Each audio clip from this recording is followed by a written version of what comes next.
有門徒批評用香膏抹耶穌嘅嗰個女人，話佢嘥錢，但係耶穌卻責備佢哋，並稱讚嗰女人嘅奉獻。今日有啲人認為將資源傾注喺基督嘅身體，即係上帝嘅教會，係一種浪費啊！佢哋聲稱教會太不完美，冇辦法代表耶穌，佢哋嘅錢用喺第度會更好。咁的確係，教會絕非完美無瑕，因為佢就好似醫院咁，需要大醫師。因為教會係基督嘅身體，亦即係上帝所指定嘅倉庫，所以奉獻俾教會就等同奉獻俾基督啦。盡管佢唔完美都好，但係教會係佢在地上最關懷嘅唯一對象啊！耶穌嘅命令係：你們要去，使萬民作我的門徒，給他們施洗，凡我所吩咐你們的，都教訓他們遵守。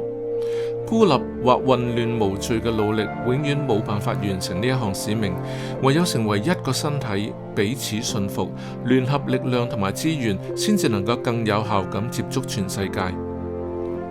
當我哋歸還11同埋承諾奉獻嘅時候，願我哋將自己嘅慾望放喺最後，而將上帝放在第一位。